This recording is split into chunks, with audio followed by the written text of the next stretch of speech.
Hope you're enjoying the episode that you listened to so far, and if you are, take a quick listen to this.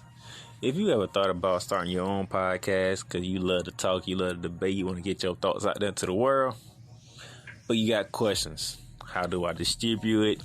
How do I record it? How do I get it to host? There's only one answer for you, and that's Anchor. Anchor is a one-stop shop for recording, hosting, and distributing your podcast. Best of all, it is 100% free. Not only 100% free, but easy to use. So if you want to go ahead and start that podcast and get your brand out there, go to anchor.fm/start. Again, that is anchor.fm/start to go ahead and start on your brand right here, right now. So what you waiting on? Get on it.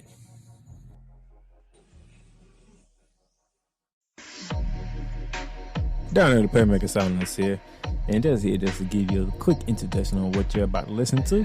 This is our Super Bowl preview show in collaboration with Pipebomb Radio, Ricky Litwinkowich, the Bearman, Kazzaz, and myself, with a host of others, to sit here and get you ready for Super Bowl 55 between the Kansas City Chiefs and the Tampa Bay Buccaneers. So sit back, relax, enjoy the show. We're going to get you analyzed. We're going to get you X factors. We're going to talk about how both teams got here and among other stuff. So enjoy the show.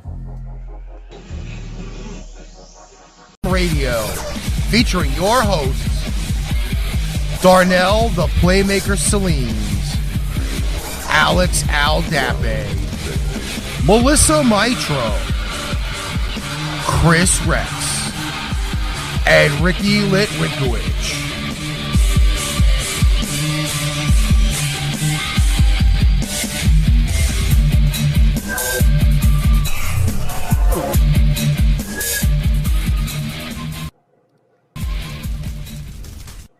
Welcome, everybody, to a very, very special edition of Pipebomb Radio, doing the Super Bowl 55 preview here on Facebook, YouTube, Twitch, Periscope, and Spreaker.com, to be aired later on SoundMachine.fm. Starting off our show today, who's going to be our lead man, and I say lead only because he can, Mr. Darnell, the Playmaker Sallins, who's never on camera. Yes, I'm not never on camera. But what's up, everybody? You know, me and Ricky, back at it again. Known for these Saturday specials. But not to be alone. Another one of the family. Bearman, Kazzaz, talk to the people. What's going on, everybody? You got to introduce the rest of the crew, by the way. Yep, so they got more people that coming in so far. But let's get to the people that we have in the room so far. All the way from Brooklyn, New York, my man, the host of Sports Radio with Dre, talk to the people. What's going on? It's episode time. And the man who's behind the carousel, the man who's done a whole lot of interviews, the man that's just on the road doing great things down in the South Florida area, Mr. Alex Fleming. Talk to the people. I'm just a sports prostitute. If you want to book a rate, you got to let me know. But yeah, I might find some time for you. And we have some more people that just joined us. One of my good friends, I got to be on his radio show a couple of times talking some hoops with him. Snowman in the morning, Brian Snowman Snow, what's going on? Hey, what's going on, fellas? Thanks for having me. And Alex, I think I may have you kick off my show a lot more. A lot of people love the interaction, to a point where a suggestion was made. I'll let you know about that later. But it's good to be with you guys. It's good to be with y'all on a Saturday afternoon where I don't have to work. Yeah, I did, unfortunately, but I'm here on time. The only thing I will say about this is this, okay? Let's have some fun. Let's talk some football. And a lot of people don't know, when we are doing these types of shows, we do not hold back. So if you get angry or you got something to say, listen, let the people hear it, baby. Oh, hell. All right, I got one more person to introduce. Okay. I got one person to introduce. If you look at the bottom of the screen, just joining us, Phil Jones. What's going on? Good afternoon, gentlemen. How you guys doing? What's up, Dr. Phil? How's it going? Just helping crazy people say, catch me outside. Well, look at that. We got Dr. Dre and Dr. Phil. I got one for the folks at the Pipebomb Studios. I never hold back on my show. I'm on the air 4 hours a day, 5 days a week. And I should let y'all know, my favorite comedian was George Carlin, if that tells you anything. Then we are definitely cut from the same cloth. And to quote Mr. Carlin, these are the things I think about when the power goes out. Yep. All right. So the thing that got me started on Carlin before we get going, get on the plane, get on the plane. Fuck you, I'm getting in the plane. You're damn right. Damn right on that one. Before we actually get started. I love that background, man. Oh yeah, all right. Let's go. Let's roll. That's all Ricky. That's what Ricky does. I am the king of green screen, baby. That's all I gotta say. You got that one. But before we get started, I know shit together. I know each one of you guys, y'all do special things within the sports world. So starting with Dre, let the people know what you do. Sports Way with Dre Day podcast, the Hood's ESPN, Crystal Street's Golden Boy. I basically speak on the NBA, WNBA, MLB, NFL. Sometimes I throw a little tennis in there. Sometimes I do a little WWE. And that's pretty much it. And I have my own little Hood's ESPN Jeopardy installment that I do once a month. So I'll be doing that March 6th. So if y'all not busy, tune in to Facebook Live so y'all get to see it. Basically paying homage to Alex Trebek, but I'm doing it my way. I'm doing it the Hood's ESPN version. I need to tune in for two reasons. One, homage to Alex Trebek, and two, you said March 6th. My daughter passed away in 2015, and her birthday was March 6th. So I gotta honor her. Condolences. I gotta honor her. My condolences. My condolences. That pretty girl's smile, which y'all will see a lot, especially starting March, is always with me. That she's one of the reasons, outside of my wife, that I keep going. Let's go. Let's go. Going for baby girl. Let's go. Matter of fact, Snowman, go ahead and talk to the people about your show. Oh man, Snowman in the Morning is a 4-hour journey into the sports world where I don't hold back. The hot takes, and the coldest cold hard facts. You can find me on Facebook Live beginning a week from Monday. Still got some things to get together, but you can also search WSDMDB and also SDM Sports Radio, which is where the show is heard. But as I said, week from Monday, you're going to see this pretty face, and I have a background in mind, which is my new logo for our radio station. So that's me, Snowman in the Morning, 8 a.m. Eastern to noon, 5 days a week. Good stuff coming. Phil Jones, what you got going on in the sports world you want to talk to the people about? You know me. I got a show called The Unfiltered Truth with my co-host Phil Robinson III. Come on either Monday nights or Friday nights.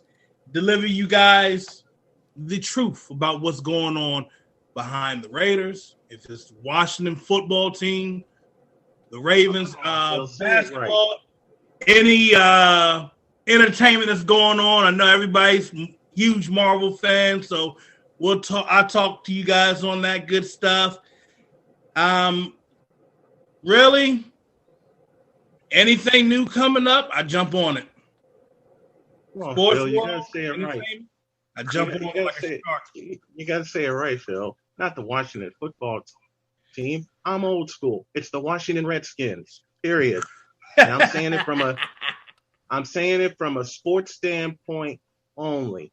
And I'll open the hot takes. This social justice shit is pissing me off. But by the way, leave it on the floor right you're there. not the only one that kind of messes around with team names, because I still call the Chargers the San Diego Chargers. I think we all do that. Yeah. I should bust out that song one day on my show next week. Don't do that. I couldn't Some people stand still call that. the Rays the Devil Rays. I have to now. Since I'm told not to do that, I got to find that San Diego Superchargers song and play it on my show to open it one day. All right, so That song. we have another gentleman that has joined our crew. Darnell, really? do your deal. So another one who was part of the carousel with me, Phil, and Alex. John, go ahead and introduce yourself to the people. Hey, what's going on? It says Journey with the J's at the bottom, but we're now called Sideline Sports. Podcast. Do you want me to explain who I am, what I do? Go for it. All right. Podcaster since 2015. No degree. Started from scratch. Knew nothing. Clawed my way to, awards. Won a bunch of awards from the Baltimore Sun. Booked guests. Players from the Baltimore Orioles. Obtained media credentials myself for the Orioles, and around here in Pennsylvania, the Hershey Bears.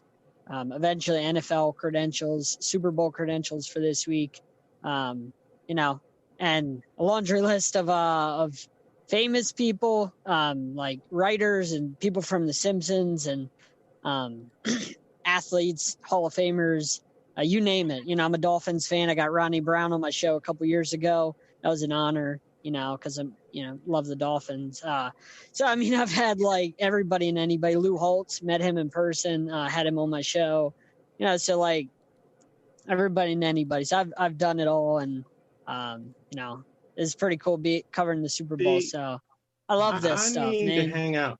See, I need to bring you on more often, John, because unfortunately I've only had you on once. And I say unfortunately because some things and some people got in the way, something I'm about to change.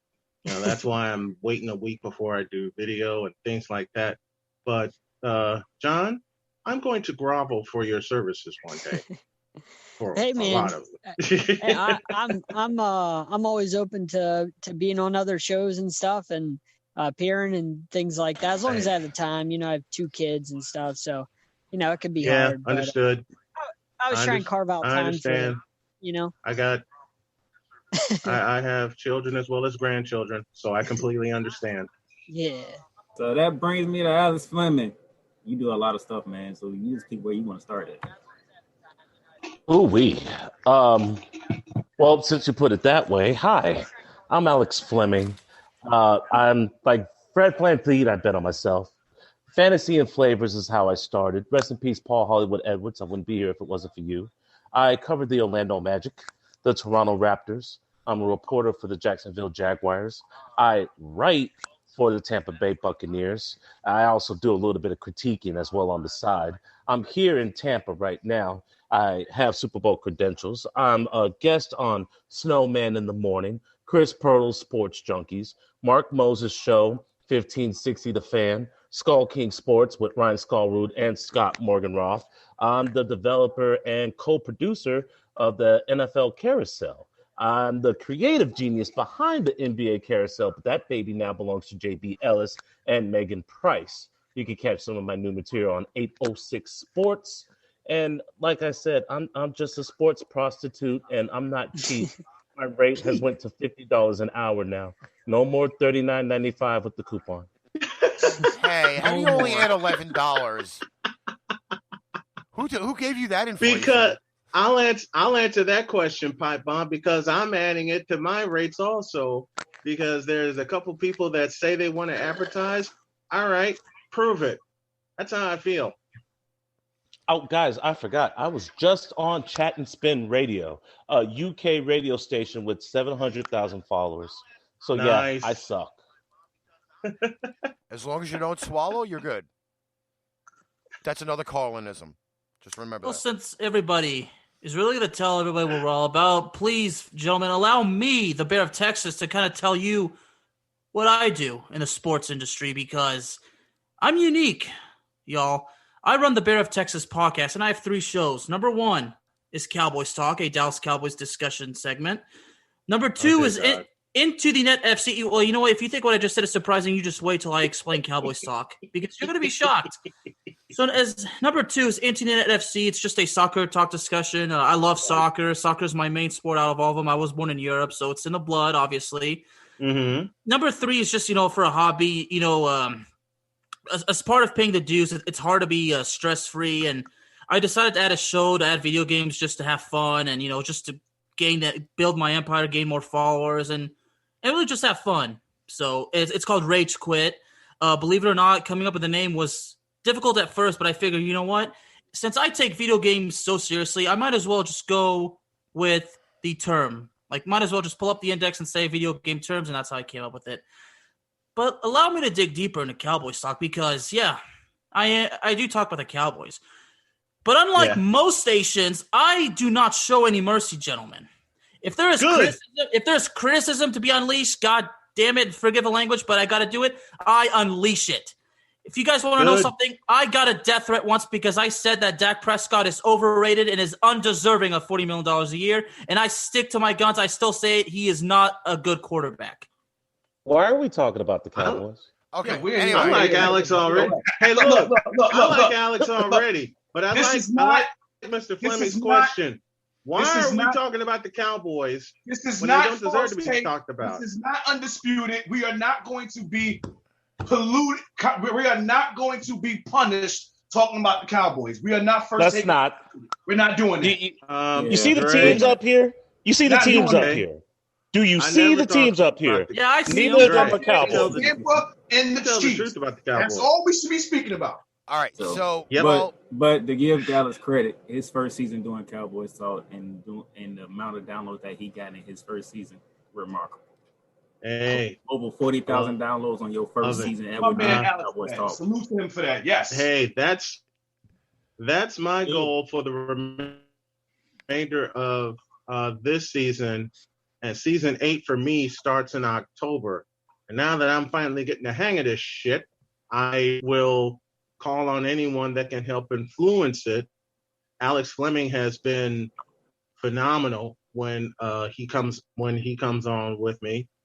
Oh man, I'm enjoying being on with you guys. This makes it fun for me. All right, so bullshit.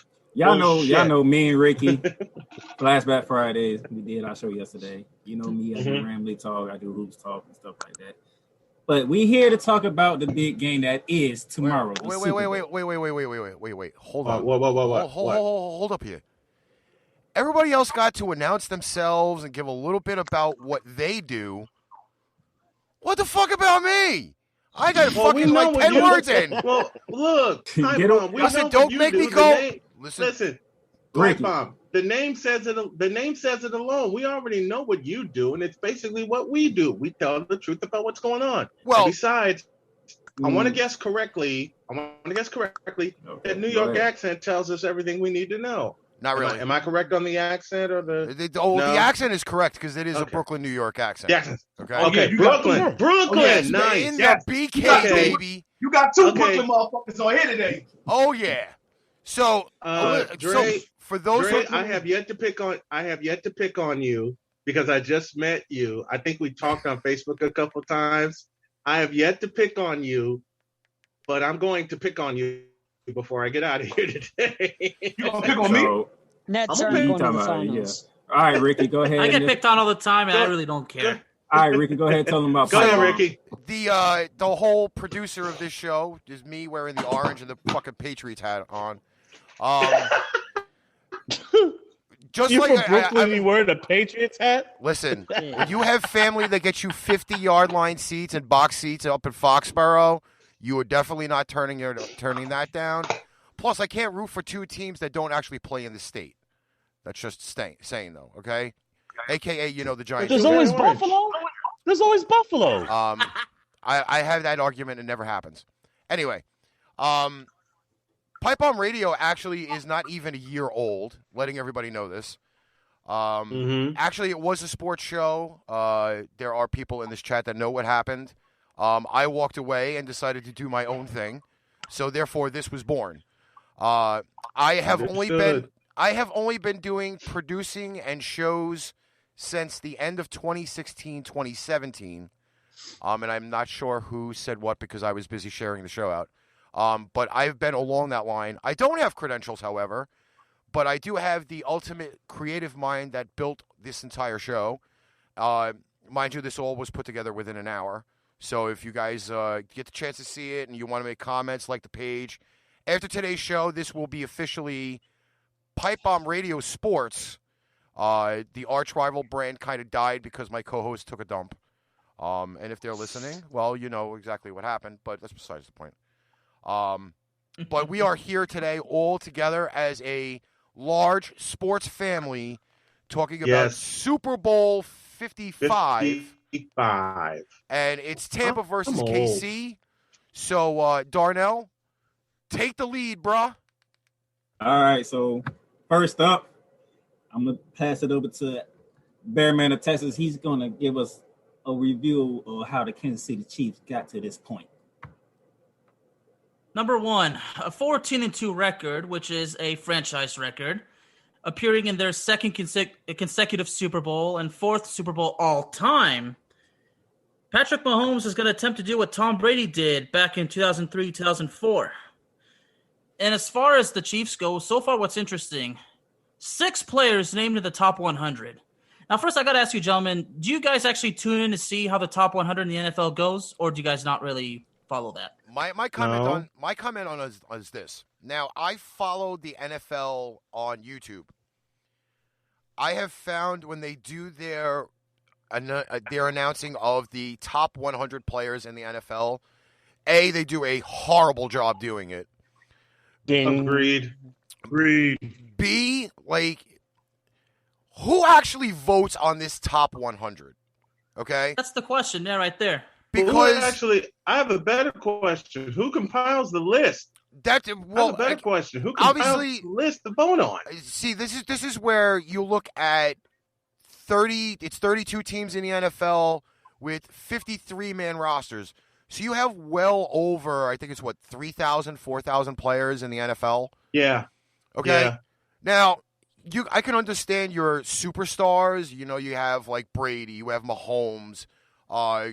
You know, a lot of the players that are in this game, Prescott or like a Daniel Jones or whatever. My problem with this is that Did you say Daniel Jones? I'm using him as an example. I'm not saying that he's in the top 100. Yeah. You said superstar, and you mentioned Danny Jones. Wait a minute. Listen, I'm on the spot. I'm doing like a roll here. Okay. Okay. But there are. I'm gonna allow you the latitude of completion. Go ahead. You wouldn't let me. My thing is this. There are players that never make the top 100 who belong in the top 100. Okay? And this happens every year. It's a cornerback who's got 6 picks, doesn't make the top 100. You got a player with 1,000 yards receiving, never makes the top 100. Yep. The balance for the top 100 list is never perfect, and I don't believe that it should be writers that give the top 100. I believe the fans should vote on the top 100 because they're the ones that spend the money on the merch, spend the money on DirecTV or the NFL Network or anything else. On the tickets. They should be the ones voting on it, not the writers. I agree because we have to be we have to be objective. So yeah, writers, we got to be objective. So really, yeah, it makes sense. It's not really objective when you have 6 Kansas City Chiefs in the top 100 when only 5 players are even worthy of it. Mahomes, Kelsey, Hill, Jones, Matthew. 6, that's overrated. But you know what? Everybody's sucking the nuts of the Kansas City Chiefs because they're the champions. Can we talk about how the Tampa Bay Buccaneers got here? Luck. Pure, unadulterated, infatuated luck. And I kid when I say that. The Buccaneers got their act together. I'm going to say it in a way no one will ever believe that I said it. I'm sorry. Before you get to the buzz, now, Alex and Phil, y'all interviewed some of the Chiefs players. How was their experience talking to some of these Chiefs players as they prepare for the biggest game of the season? I let Alex go first. Thank you, Phil. By all means, man, bro. The hardest worker right here. Real talk. That would Thank be you, me. Phil. Some people go don't ahead. know. Some people don't know. Well, I started off Monday pissing a lot of people off by asking Travis Kelce how he felt about black women getting choked out by white guys who shaved their head bald and plead not guilty. He felt some type of way and revealed himself as to saying, hey, somebody should be dealt with accordingly. USA Today stole my stuff, but has gotten contact with me. Fox News then ran with the story and stole my stuff and saying USA Today, who misquoted me in the first place, saying, Travis Kelce shows emotion because white guys seem to get away with murder, literally and figuratively, in the NFL. Kelce was a little bit upset, but he answered the question. After that, he spoke to me about Eric Bieniemy and how he is a leader of men, but for some odd reason, people with darker melanin can't get coaching gigs. Unless you're David Culley, the 2014 Kansas City Chiefs wide receiver coach, who couldn't score a damn touchdown for the wide receivers in 2014. Jim Caldwell as well. Raheem Morris. That's not quite culture, but you know what? Raheem Morris can't fight FedEx. I'll leave that at that. You can't fight FedEx. FedEx, Lowe's, Yeah. I mean, hell. I'm sorry, Home Depot, not Lowe's. Home Depot, FedEx, it just makes sense. Make America great again. I digress. The Tampa Bay Buccaneers got here because they are 11-5 and they are road Alex, warriors. I'm gonna get to the Bucks. I got you on the Bucks. Okay. I got you on the Bucks. Okay, Phil, go for it, Phil. Talk about some of the Chiefs that you interviewed leading up to this. Chatted up with Le'Veon Bell, and you get the feeling with Le'Veon Bell after how he carried himself when he was trying to get out of Pittsburgh, and then he went to the Jets. And everybody thinks that he's the scum of the earth, he's a piece of shit, and whatever, and all that. But you sit there and talk with him, you're like, this guy said I was willing to be on a running back by committee. I'm humbled by this shit, and I feel like this shit is really going to extend my career. And he couldn't help himself. My one-hit wonder-rap career, he got to bring that up. So, he was already hyped. Like, I said, if y'all win, he's like, oh, yeah, I got the rap video ready for it and all that. Probably going to be having Mahomes' brother in the background dancing and shit. But, yeah. But chatted it up with, what's his name? I know I'm Chris Jones? Chris Jones, yes, who is kind of funny. He might be my cousin. That's an interesting one. But, you listen to what Chris Jones said, it's all about sitting your butt in the film room, looking to get better. You're not satisfied with what you did one year. It could be like 12, 15 sacks. You're still not satisfied with what you're doing. You want to get better by any means necessary. But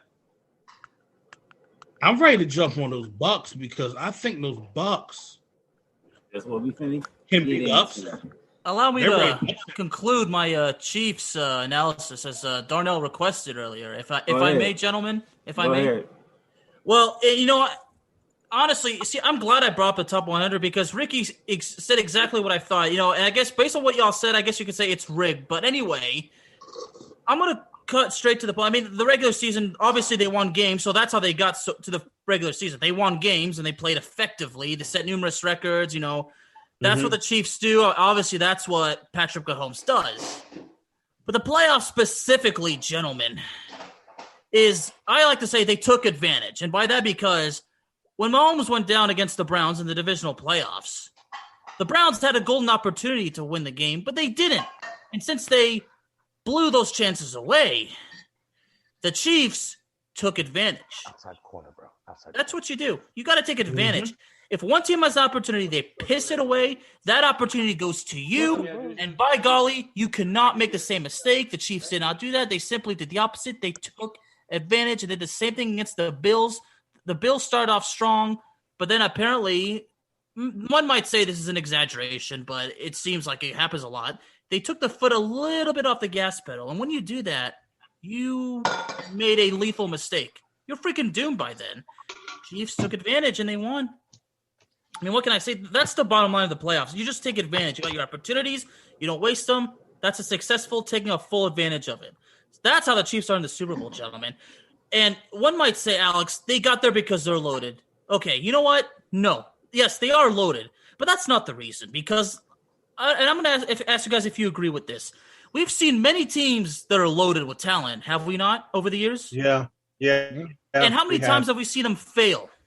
I bring up I bring up that supposed all-star Philadelphia Eagles team from a few years back, where they had pretty much had almost like a Pro Bowler at every position. And what did they go, like 8-8? Barely made the playoffs. Gentlemen, I'm going to try to log in through my laptop. I'll be right back. Okay. I'm going to try to go in through my laptop. Give me a minute. Pipebomb, I'll bring up the greatest show on turf. Actually, I disagree with that. Matters. I disagree with that. The greatest show on turf, was a loaded team, offensive and defensively. But they actually did play in the Super Bowl, unlike the Philadelphia Eagles team that everybody, as soon as the first 5 Pro Bowl free agents signed with the Eagles, they had already had the Super Bowl trophy with the Eagles name and logo on it.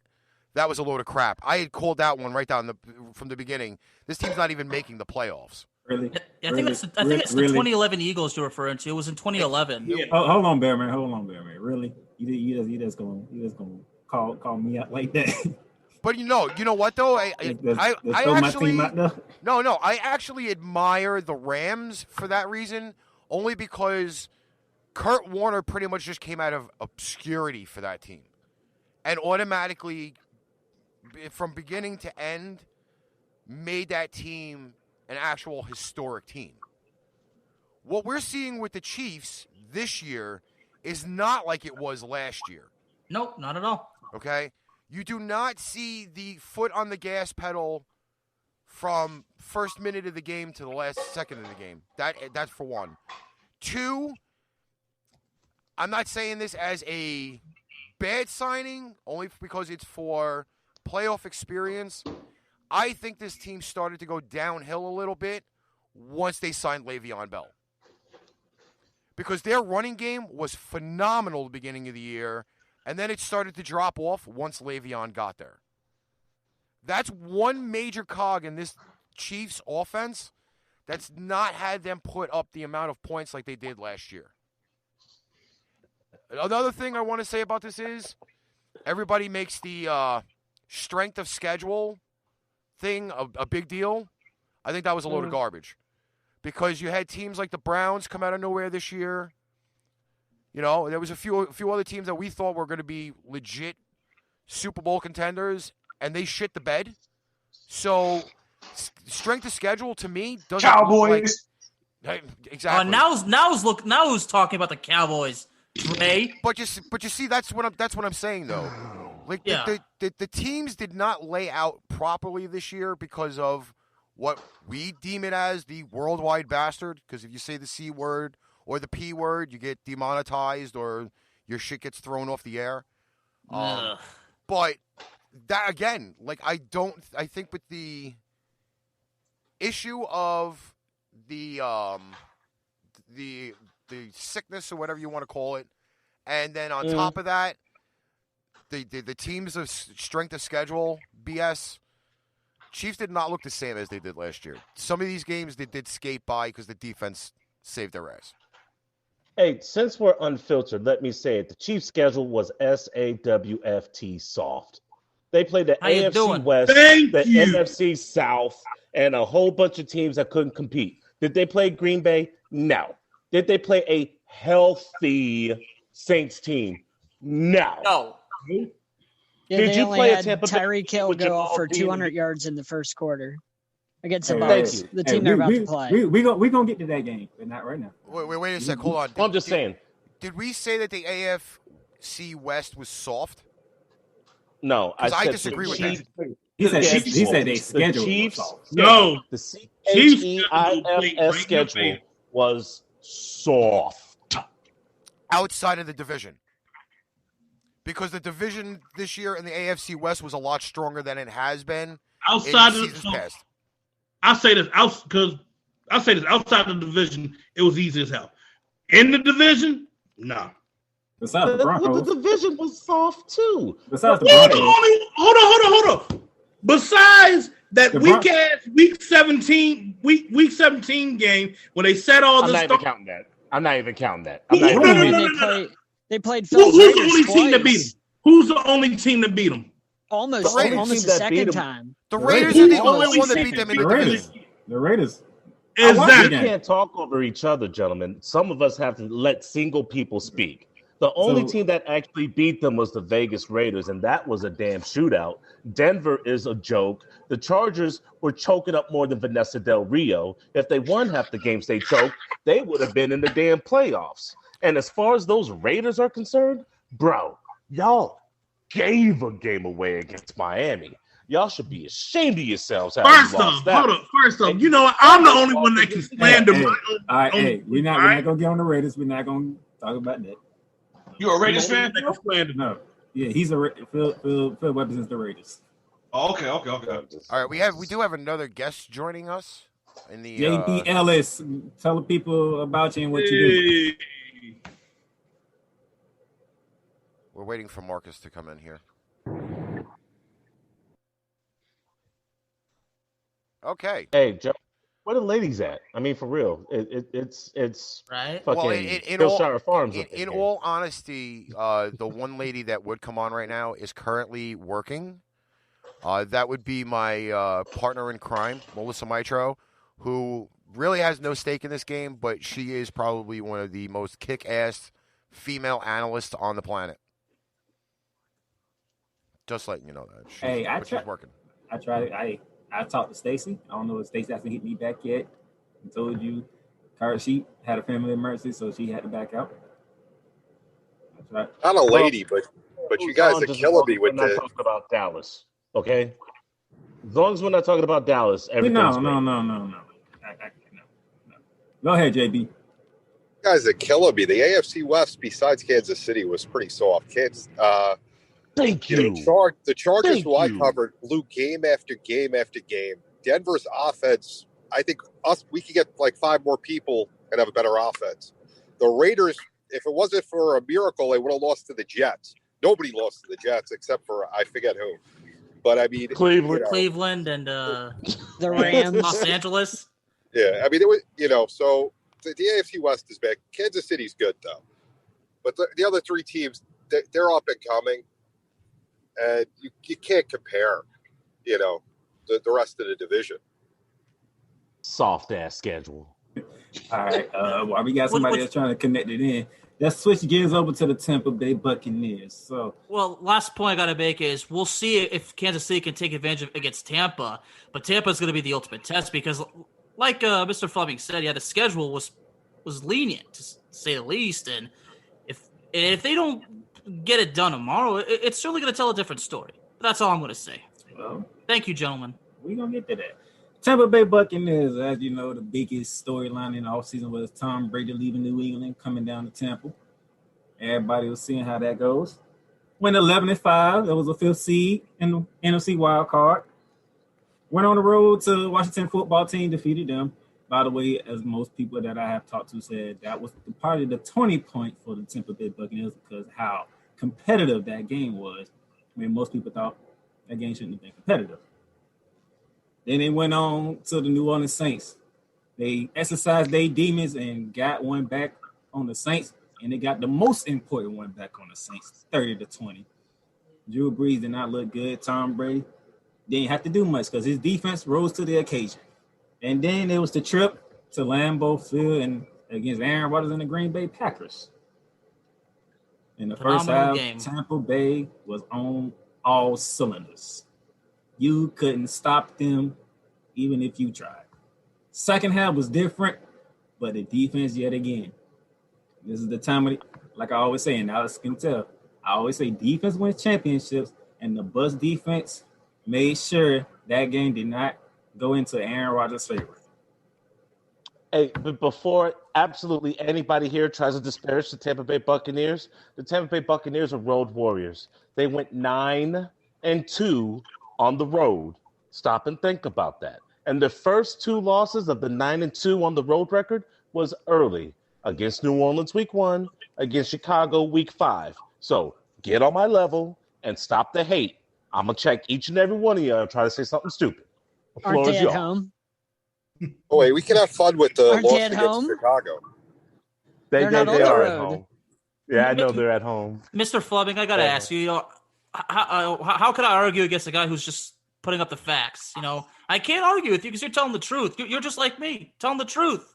Let me just jump in on this one here, because this is where you can kind of say that there was a little bit more of an advantage with them going to the road than there was being at home.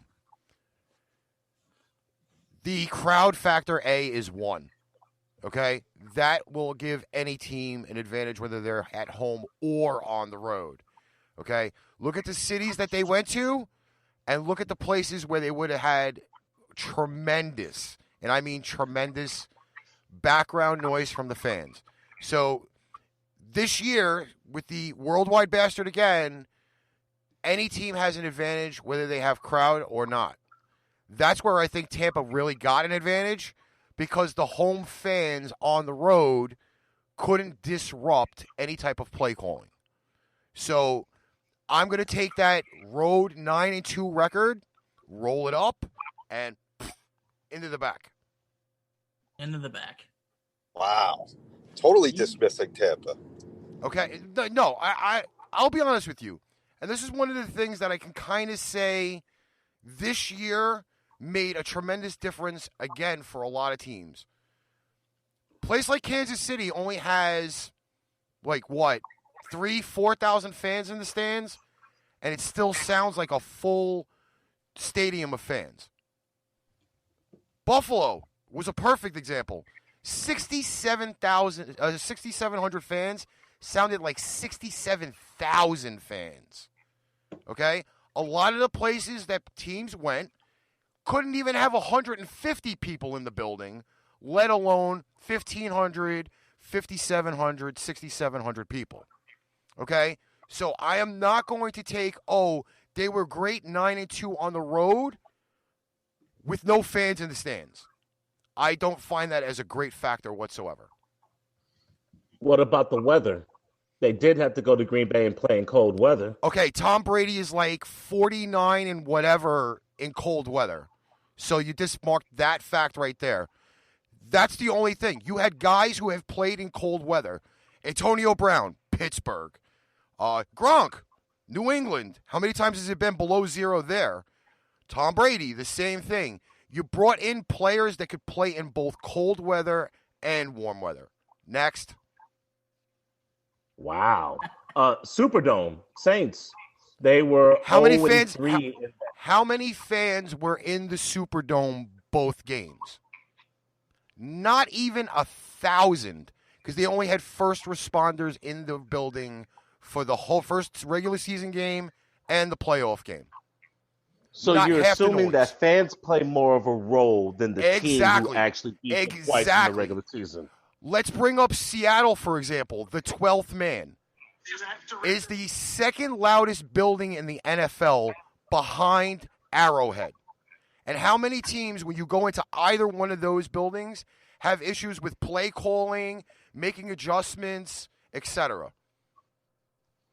I think the story you're missing, though, about this game is the defenses. Both these defenses were overlooked all year. And Thank you. If you look at what Kansas City did to Buffalo, which their offense this year, Buffalo was on fire. Kansas City shut them down. Tampa Bay, no one ever talks about their defense. No respect. It's all Tom Brady and all the weapons on offense. And this defense is what won that game. Because, Tom Brady unfortunately had a bad game. He threw how many picks 2 weeks ago in Green Bay? And what won the game for them? That defense stopped Aaron Rodgers time after time. The defense. Hey, JB, tag me in. That defense caused about 14 turnovers this season. You know how many they caused in the playoffs? About 7. So to say that the crowd wasn't there and that was a factor, BS. They were being ball hawks, causing turnovers, and causing Drew Brees' noodle arm to throw picks. Oh, and Sharon Rodgers. Listen, I'm not gonna defend Drew Brees, but did that man have 6 weeks prior to that or 7 weeks prior to that 11 broken ribs? He shouldn't have been out there. You're not. If that's at home. He shouldn't have been out there. That's not my choice. That was Sean Payton's choice But you're putting a guy out there 6 or 7 weeks removed from 11 broken ribs?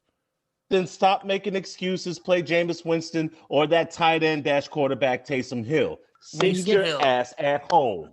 When you get to the divisional round of playoffs, everybody's banged up to some degree, so you really can't use that excuse. Everybody's been going through the grind all season. Nobody's 100%, even if they say they are. But to me personally, I'm gonna throw myself on the bus here. I would have said to my coach, "Hey man, you know what? I just got 11 broken ribs. I'm 43 fucking years old. Okay, a normal man is not going to be saying, yo, you know what? I'm going to work today with 11 broken ribs that I fucking just got 7 weeks ago." Number one, Drew Brees is 41 years old. Number two, he thought he could make his football team great again because somebody was lying about their votes. Number three, he knew his ass was grass. He knew he was done. I'm gonna say this. Prideful. I'd like to hear Darnell's take on golf winning. I'm gonna say this because going into the playoffs, I said defense wins, and my Rams had the number one defense. We got our ass whooped by Aaron Rodgers in that offense. No matter Aaron Donald wasn't healthy, we know, but he didn't look like Aaron Donald, and you see the result. Bucks come in to the same field against the same team. Thank you. They pick up Aaron Rodgers about 3 times. Defense still wins. My defense didn't show up. Tampa's did. That's why Tampa's in the Super Bowl, and everybody else is watching. You hear that, Saints fans? That's why you watching on the couch. And Breeze wasn't going to say he doesn't want to play. What NFL player takes themselves out of games? Who's the Scottie Pippen in the NFL? Cutler. Yeah, Jay Cutler. Jay Cutler. 2010 NFC Championship. How often does that happen, though? I mean, think about it. Drew Brees isn't going to do that. You know, he thinks he's going to take his team to the Super Bowl. It didn't happen, but he's not going to take himself out of it. Even with that, JB, I give Tampa Bay a lot of credit because the Saints beat them twice in the regular season, and the last one was a beatdown on prime time. Thank you. Now you got to go. Now you got to go back to the Superdome and play them again, and this time for more stakes. And you come out on top because your defense caused turnovers and gave Brady short fields. You know, when you give Tom Brady short fields, it's almost over. It's basically over. I tried to tell everybody who would listen. Week 19, Drew Brees is getting shot in the back like Ricky from Boys in the Hood. People thought I was joking. Look what happened. Ricky! And now that's why his ass is restructured his contract so that way they can save some of that talent. Y'all better throw some respect on the Tampa Bay Buccaneers name. There's never been a team, Never, to have a quarterback leave one team and in that same year take them to the Super Bowl. We could talk about the road record. We could talk about the defense. We could talk about Brady because I'm sure probably y'all want to talk about Brady. But y'all don't want to talk about Godwin and Evans. And y'all don't want to talk about the running game that you're not respecting. Bruh, let's talk about Tampa Bay. Hey, Alex, can I ask you something? Do you believe like some people just really refuse to take you seriously in this whole thing? You talking about me or Tampa? No, well, you, because based on what you're saying, and everything you're saying is right, and it seems like some people are not seeing it your way. Like, they think you're just blowing smoke up their butt. It really seems like some people just refuse to take you seriously. They just think you're full of shit. I let my writing do the talking for me. I let all the shows that I go on do the talking for me. I do the fact that I got media credentials for Super Bowl week and all the interviews I have do the talking for me. As a matter of fact, I allow the people who are in this room who worked with me and was gracious with me to do the talking for me. Speaking of which, let me hear how that feel because I know you interviewed some of the Bucks players. So, what stood out to you when talking to the Bucks? What stood out to me with the Bucks, Devin White, bro. I'm gonna tell you this. Me and Alex talked about it one of the nights. I was just like, a lot of things overwhelmed me and whatnot. The Bucks, and he actually did something on it. The Bucks linebackers are the key to winning this Super Bowl. You didn't quote me. Don't quote me, Phil. As Alex said, I'm full of shit. Don't quote me. Hey, Put a They pin in. are. Let Put me a tell you pin in something. that. You know who backed me up on this? You know who also backed you up on your little topic right there? London Fletcher. I'm glad you said that because when we get close to the end of this and we get to a special point, I want you to bring that back up because I like that. I like that. Because the thing about it, and I even said it, you need to come up to the line of scrimmage, jam that fool Travis Kelce. Before Travis Kelce thinks about running his route, you need to hit him in his chest. Bump him. When I mean bump him, not that patty cake bump you guys tend to see. I mean like one of the edge rushers, maybe like Shaq Barrett, maybe chip him. Yeah, I mean not bump him, chip him. No, when I mean by bump, no. I know chip, but when I mean by bump, my bump is boom. I'm throwing. I'm saying if you're Shaq Barrett or JPP, when he's on that side, when he goes to get off the line, you chip him. It throws him off. True. It's not bumping because he can't release off of a chip. That's different than bumping. Hey, let me get my man. Why I was saying that too is because they like to motion him out to the slot. So you better throw some force to it. It's a lot to talk about. Chipping them. My boy Dre in here. Dre, Yeah, absolutely you follow Tom Brady from the Wigan to Tampa. So let me get you in here. Phil said it's right. The defense is going to be the key. And then on top of that, what happened when we played them in November? Tampa's defense got their ass whooped. I mean, yeah, we lost by 3 points, but Mahomes and Kelce and Tyreek Hill went ham. This game right here, the defense is going to have to they got to prove themselves this game. But again, with the momentum that they've been showing in the postseason, I definitely believe that Tampa defense is ready for this game. They're ready for this game. I'm quite sure they've been hearing all this talk about Mahomes this, Mahomes that. Kelce is getting all this praise. Tyreek Hill is getting all this praise. I know that defense is going to be ready for tomorrow. I know Amen, brother. Amen. I know they're ready for tomorrow. They're ready for tomorrow. And the fact that I'm still confident in Tampa's defense was just based on how, again, they were able to stop Aaron Rodgers. So, and the fact is, you know how Darnell mentioned, LA Rams had the best defense, and then Green Bay, destroyed them, and then, it's just, it amazes me how people are just not giving the credit to Tampa. Oh, and Alex, just to clarify, I never said specifically, I don't think you're full of shit. I was just saying some people obviously believe that you are. So, but for me, no. If I believed what everybody believed, I'd have been hung as a child, picking cotton. I don't give a damn what people believe. It's what you can prove. Yeah, but point is, everything you said was right. So I agree with you. All right. So this is how we get to this point down to Tampa, Kansas City Chiefs, Tampa Bay Buccaneers. Give a shout out to the Tampa Bay Buccaneers making history. You get to play for the Super Bowl in your own stadium. So with that being said, of course we gotta talk about it. It's the most main topics of the Super Bowl. Patrick Mahomes and Tom Brady. Do we have to?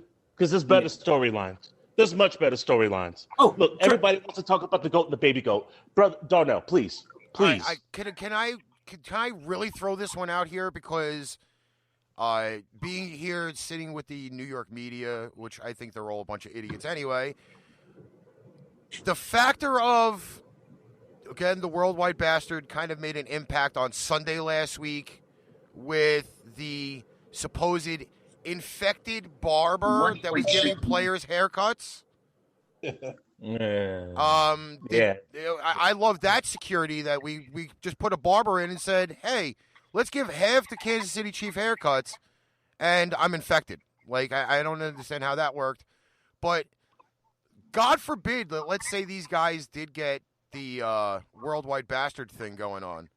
How would that impact the game?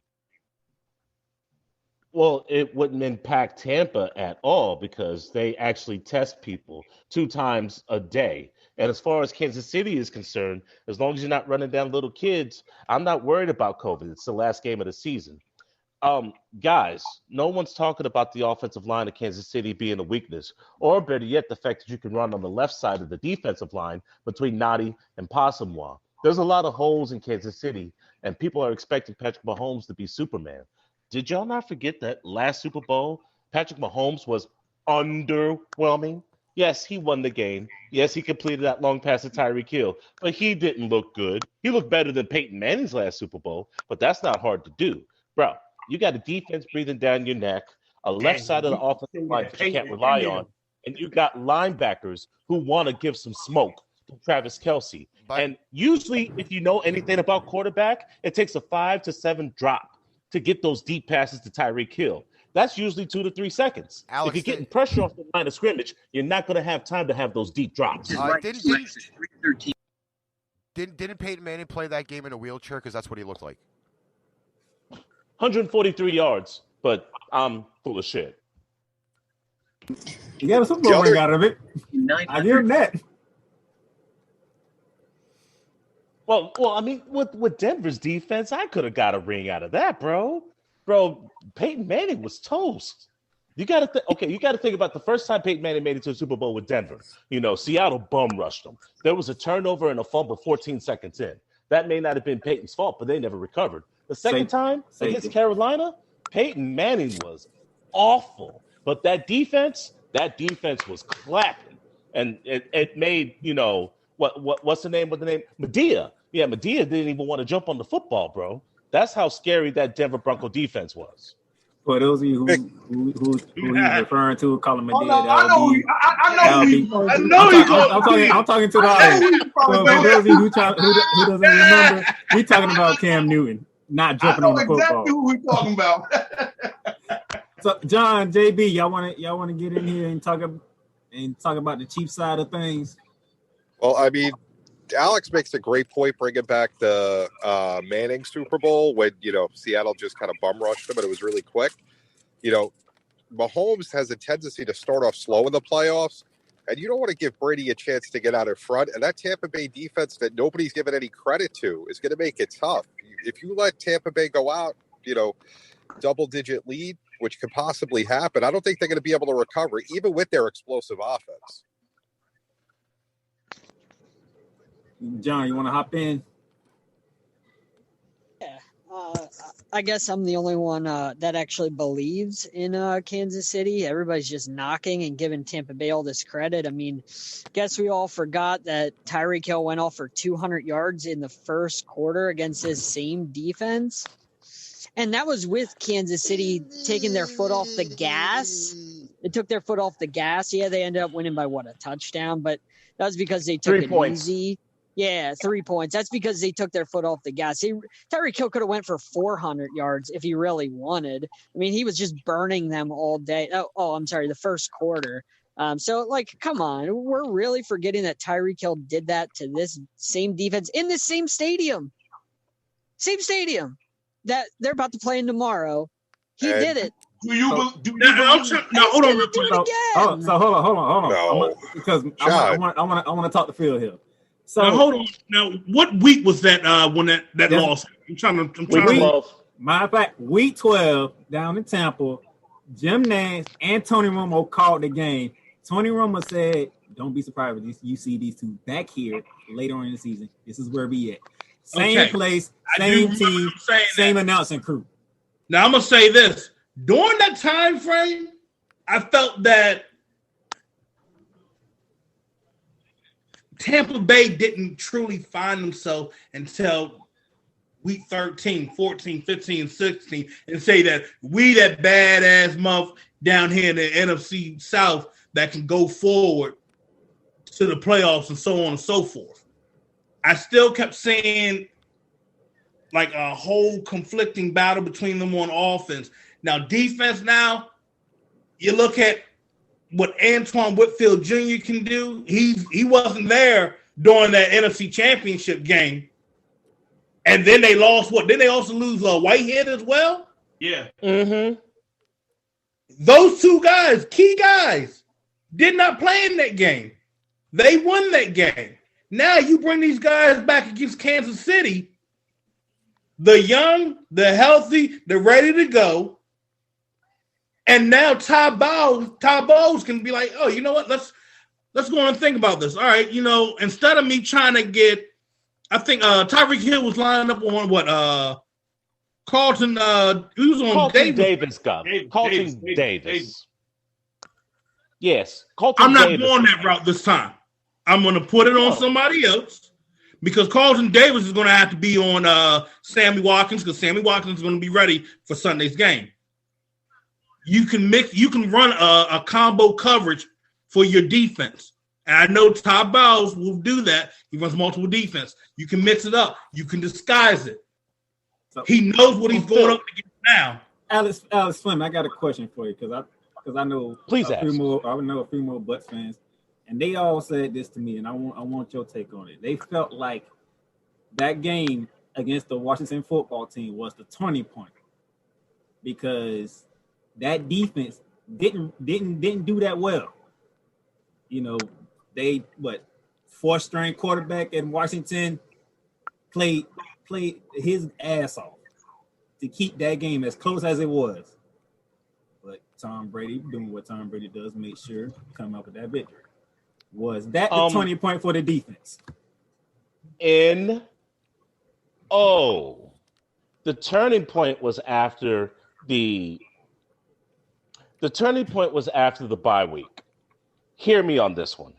New Orleans Saints goes inside Raymond James and embarrasses them. That was week 9. They beat up somebody on week 10, whatever. Monday Night Football, they lose against the Rams. Then on that following Sunday, week 12, they lose against the Chiefs. So they lose 3 of their 5 regular season games in a 4-week span. The natives were getting restless. They get a bye week. They get Antonio Brown acclimated against Minnesota.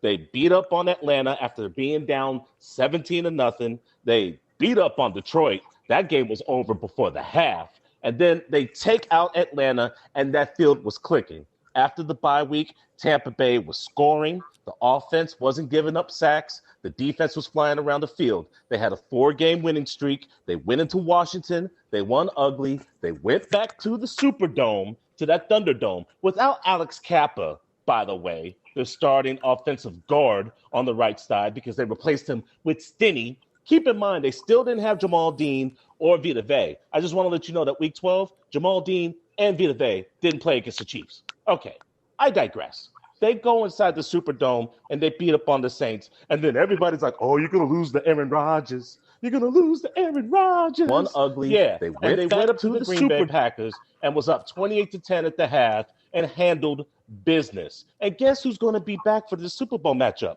Vita Vea and Jamal Dean. Why does that make a difference? Last year, Vita Vea and Ndamukong Suh were the reason why the Tampa Bay Buccaneers had the number 1 rush defense. So you could take away Clyde Edwards-Helaire and that bum Le'Veon Bell. Oh, and Jamal Dean, second-year player, is going to make their secondary a lot better. So expect Carlton Davis, just like Mr. Jones said, on Sammy Watkins. You're not going to get a replay of Week 12.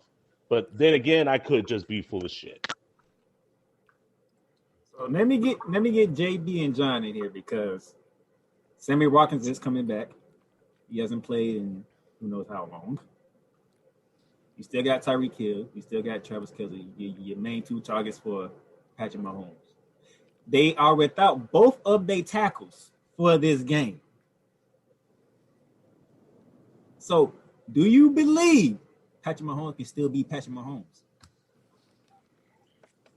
I think Patrick Mahomes is going to do some great things. It's going to be a close game, but the Tampa Bay defense is going to keep it close. They're going to make big plays because the problem with the Chiefs are going to have with the line. Andy Reid's going to do what Andy Reid does and, mix things up. And he's had 2 weeks to prepare. He's played, Tampa Bay in the past. He's got Watkins back. But Andy Reid likes to look at different things and find different plays, and he'll keep Patrick Mahomes moving. But the Tampa Bay defense is going to keep it close. But Mahomes will do what Mahomes does. What you got, John?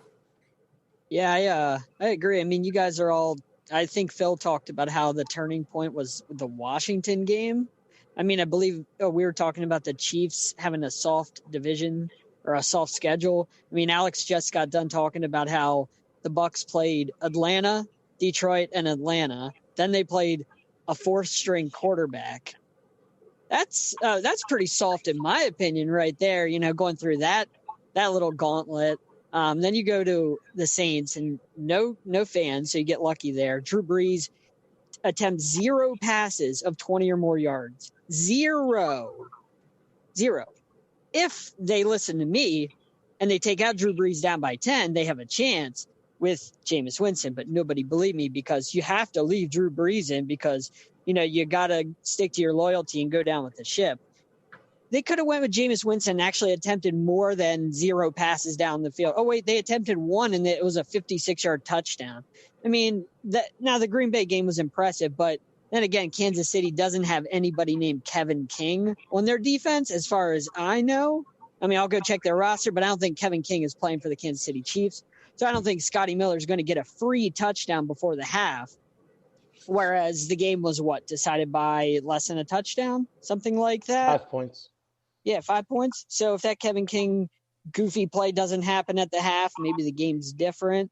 That play never should have happened to any NFL player. That was just stupid, and Mike Pettin, rightfully so, got fired. So I'm just saying, I'm not saying the Bucs didn't deserve that win, but if Kevin King doesn't give up that touchdown, maybe things are a little bit different. If they actually go for it on 4th down in the red zone instead of kicking a field goal like the dumbest team in the world, maybe that game's a little bit different. So let's not say the Bucs are all that great. Let's not give them all the credit because the Chiefs are still the Chiefs. They still won with Chad Henne against the Browns. Like, that was impressive that they were able to pull that out. Browns were storming back. That was still impressive. They shut down the Bills, who all I heard that whole week from Alex Fleming, Alex, you're the big one on the Bills that week, but how those linebackers are going to shut down Travis Kelce. They held him to 60-some yards first time they played. And then what did they do? Absolutely shut down who got Diggs, shut down Josh Allen. Just saying, these Chiefs, they're in the Super Bowl. They beat up the Bills pretty good.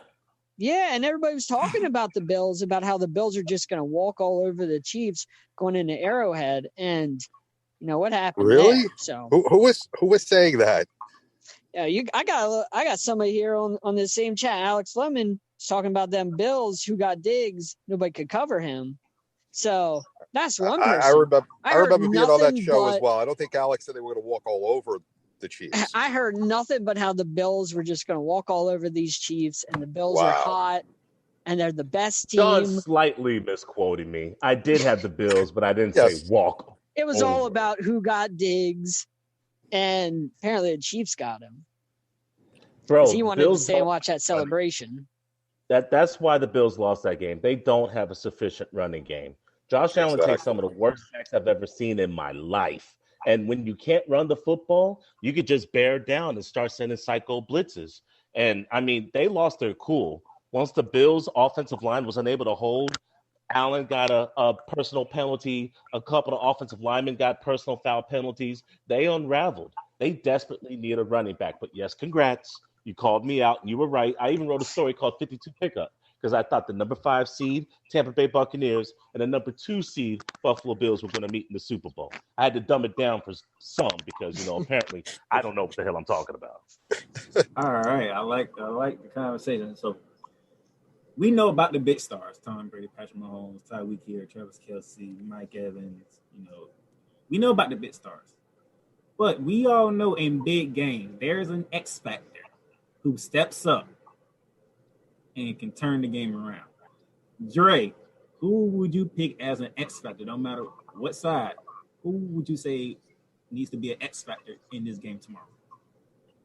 Running game from Tampa. Phil. Burnett and Jones. I need them. I need them to go crazy tomorrow night. Phil, X factor for tomorrow. Oh, X factor. Ronald Jones. Yeah, Ronald Jones. He has not been effective like these past couple of games, and they've been relying on Leonard Fournette. I think this is the game where he busts open, just run free. He said, "Just run free." Alex, so you agree with me? I know Alex is loving this right now, but I mean, I got to be logical with it. It's like Ronald Jones, like you look at the last him, like, damn, where were you? You had this like burst of energy in the second half against the Saints, but where was it when you needed it? This is the game that they needed. Yes, Darnell. X factor for tomorrow. Ooh, you know what? Let me compound on what Phil Jones said. Hammer and sickle. Leonard Fournette has 200 less carries than what he had when he was a starter in Jacksonville. He's fresh. Ronald Jones had 971 yards this season as the starting running back. If you run the football, that means you're getting first downs, you're matriculating the ball down the field, and Patrick Mahomes is not on the damn field. And since I've already pointed out that Passanwa and Sorensen in the back are probably two of the worst graded players on that Kansas City Chiefs defense, I'm going to keep running the football until you stop it, boo-boo. Oh, and Breeland, Snead, and the homeboy on the opposite side, Travarius Ward, they're decent corners. Breeland already said that he's going to be covering Mike Evans, whoever the best number one they have. Here's the problem. Tampa Bay's got too many number ones. Evans, Godwin. I'm sick and tired of telling people that this is the best wide receiver duo in the NFL. The numbers prove it. Antonio Brown's a number one. I don't think we need to argue about this. I think his resume proves that. So hopefully we don't have to argue about this. And then they got another number one who's buried on the chart who can't get any damn playing time. That's Tyler Johnson. He was a goal line and red zone threat as a Minnesota Golden Gopher his rookie year. He's a number one who can't get any damn playing time. To hell with Scotty Miller. Bro, too many weapons. There's a weakness on the defensive line of the Kansas City Chiefs. There's a weakness on the offensive line of the Kansas City Chiefs. And you got some linebackers who are hungry, who want to punch people in the mouth. Bro, I could be wrong. I was wrong about the Bills. But my spidey senses are tingling. And someone called me out and said that I was mierda. So I'm going to go once again and say Tampa Bay is going to handle business. All right. John, X factor for tomorrow. Yeah, first of all, Tyler Johnson's not a number one, so let's just get that out of the way. Chris Godwin with seven drops in the playoffs. I can't count that as a number one when you drop it 7 times in the postseason.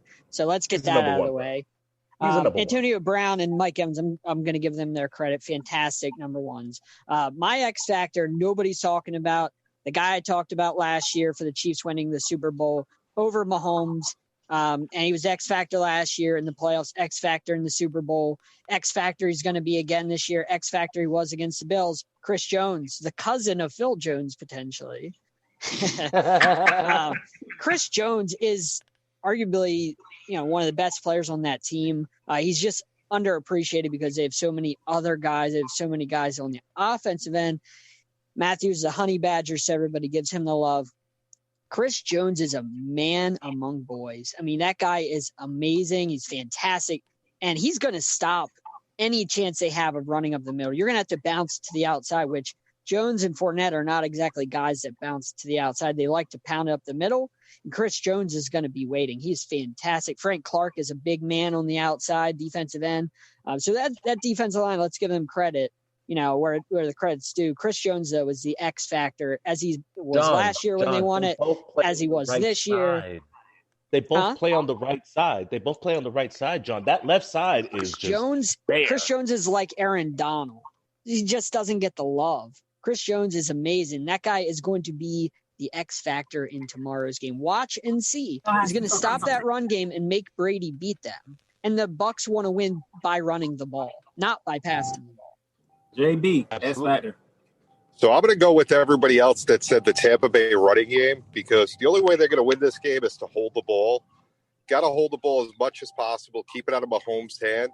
And they got 2 really good running backs. If that leg is good, and Fournette, who's excited he got out of Jacksonville and playing on a team that's winning, they're going to be the key to bringing this to Tampa if Tampa can win. All right, so let me get to my guys. Bearman, X factor. I have to go Mike Evans on this one. Not because he's from the same state as I am, but Mike Evans, he was a bit of a factor this season, wasn't he? 13 receiving touchdowns. And what a lot of people actually do not know is that he's the first receiver in NFL history to have 1,000 plus receiving yards in each of his first 7 years. Okay, it seems to me that he's Tom Brady's favorite target. So I think the X factor overall is the connection between Brady and Evans. It's going to have to be pretty high. If those two can't find each other on the field, it's going to be a problem. But I think Mike Evans is going to be a big part of the game in Tampa's favor. Ricky. I'm not disagreeing, but I am going to bring to the fact that in 2 games, Mike Evans had less than 5 yards. Against the Saints in the playoffs, he had 1 catch for 3 yards and a touchdown. And against Denver, he had 2 catches for 2 yards for 2 touchdowns. I'm just saying. No, I respect your opinion. Ricky. No, that's not opinion. Those are stats. Yeah, well. Thank you. I respect what you say, and you don't have to agree with me, but Okay, so I have actually 2 X factors for this game tomorrow. 1, clock management. Everybody always discusses about how they run the ball, and if anybody really is like watching on the stream, I know people on the radio feed can't see it, but there's an NFL simulation for Madden 21 that's being played on the backdrop. Now, according to what the Madden simulation is, and Madden simulations have been 95% correct over the last 7 Super Bowls, they have the score right now at Kansas City 28, Tampa Bay 23, which means as soon as a team gets the ball, all they want to do is put up points. The objective is to keep both teams, either team's going to be looking at it the same way. Can we stay on the field long enough to keep the other quarterback off? Obviously, with Tampa, you can go no huddle because obviously it's Brady. He could change plays and read defenses at the line of scrimmage. So you have that no huddle offense with Tampa. You don't have that same thing with Kansas City. The other problem that I have with the time management is this. Ronald Jones has been a fumble machine over his last 2 seasons playing in Tampa. Alex, you obviously cover Tampa, so you've seen Ronald Jones drop the bread. Okay? Couple times. But even this year, which is the reason why majority of the times you have not seen Ronald Jones on the field, is because Arians is afraid of him fumbling the ball. Fournette is a better ball carrier than Ronald Jones. Okay? He hugs that thing. He hugs that thing like Fort Knox. So you don't really see the turnovers from the Kansas City Chiefs running backs as of late. I'm pretty sure the numbers on turnovers for carries are more on the Tampa side than they are the KC side. So clock management is 1. 2, points off of turnovers. If there are going to be turnovers, let's say you get the tale of 2 halves with Brady. He goes 3 touchdowns, no interceptions the first half. Now here comes the second half, and you've got 3 picks and maybe a touchdown from Brady. How does Kansas City react on getting points off of turnovers? Same thing in reverse. If you somehow rattle Mahomes, who apparently in the last few games has been throwing picks where he doesn't normally do that, and Tampa either gets the ball deep in Kansas City zone or they end up getting the short field, how many points are going to be caught off of those turnovers? Those are going to be my 2 critical things. Because we're either going to get a snooze fest like we did with New England and the Rams, or you're going to get a Super Bowl like you had last year, Kansas City down 10 at half, and comes roaring back in the second half. So, Pipebomb, let me mention that Patrick Mahomes and Tom Brady have the 2nd and 3rd highest winning percentage. Mahomes in his young career is 44-9. That's 730. But then again, I don't know what the hell I'm talking about. You're absolutely right about the turnovers, but the thing is, the defense of the Tampa Bay Buccaneers have been opportunistic. Look what they did in the regular season versus the turnovers that they caused in the playoffs. They had 2 turnovers against the Washington football team. They had 3. That should have been 4 against the Saints. And how many did they have against the Green Bay Packers? They've picked the right time to be ball hawks. And if Kansas City's going to fall down a couple of touchdowns to Super Bowl Tom Brady, We've seen regular season Tom Brady. We've seen playoff Tom Brady. And we've seen Super Bowl Tom Brady. And you, of all people, know what Super Bowl Tom Brady can do. I've also seen Super Bowl Tom Brady put up over 500 plus passing yards against the Eagles, and on the last drive fell apart like fucking wet bread. Well, whose fault was that? Whose fault was that? Was it the defense or was it Brady? Who are you blaming for that game? But Somebody put up 500 yards and 4 touchdowns. Okay, but again, me seeing Brady for 20 plus years, okay, has not seen Brady play a full, complete game this year. I am dead serious when I tell you this. What was that, the 99-yard rushing touchdown from Ronald Jones earlier this year? Oh, did Brady have any hand of that? No. Carolina Panthers. Okay, so, again, the last few weeks that I've seen Brady play, I'm not going to take into effect the Detroit game because Detroit is utter garbage, okay? The Atlanta Falcons have not been the same since that 28-3 freaking lead that they had in the Super Bowl and got blown out the doors from there.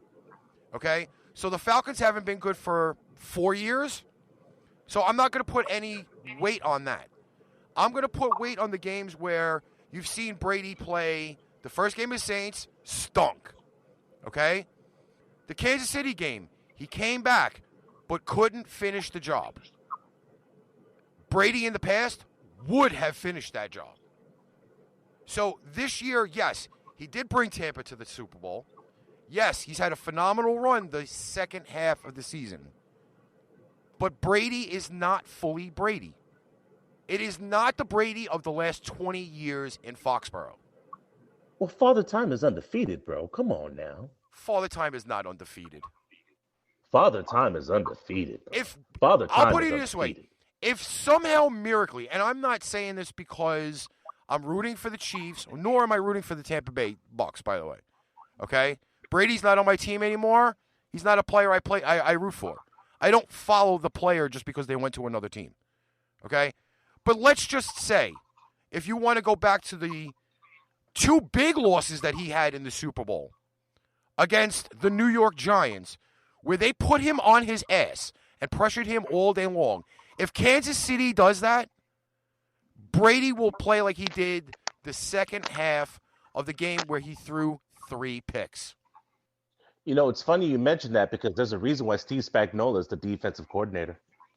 Exactly the point, because the Kansas City knew that at some point in time, it was going to be the point where you're going to have to go against the big, bad, evil empire in New England. And the only way that you beat Brady is you have to send a 4-man rush and drop 7. That's how the Giants beat him twice. That's how the Eagles beat him. Drop 7, rush 4. You can't blitz 5. You can't blitz 6. If you do that, he'll pick you apart. You have to rush 4 and get to him with those 4 guys. That's why Chris Jones is the X factor. That's why Frank Clark is a big thing there, because you got to rush 4 and beat him. If you, like I said, if Alex knows this, I mean, Pipebomb, you know this. If you blitz Brady, he's going to pick you apart. You have to rush 4 and drop 7 to beat him. It's the only way. But you see, the thing with Brady is this, and again, people badmouth me for dogging the fucking Pats for the last 20 years. Okay? I've studied the Patriots all the way through. From man 53 all the way up to Brady, offensive lines, defensive schemes. I played football for 6 years. So I know, like, reading coverages and everything else. I'm worse than Tony Romo.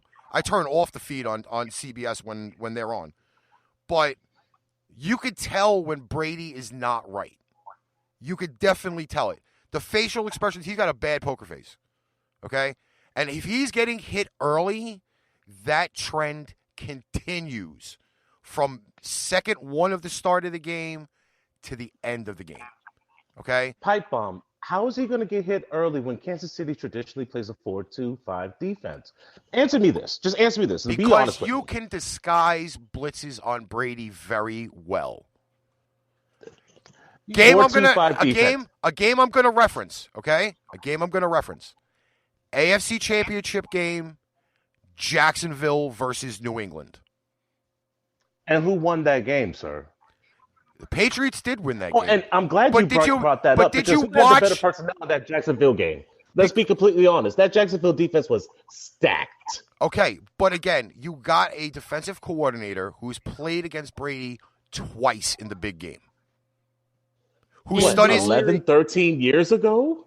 It doesn't and the matter. Only reason, to go to that Jacksonville game, the only reason Jacksonville lost is because they got ultra conservative in the second half, and they were afraid that Brady would come back. They got ultra conservative. They did not keep their foot on the gas. If they did, they would have beat the Patriots. But defensively, they took their foot off the gas. Defensively, they tore Brady apart.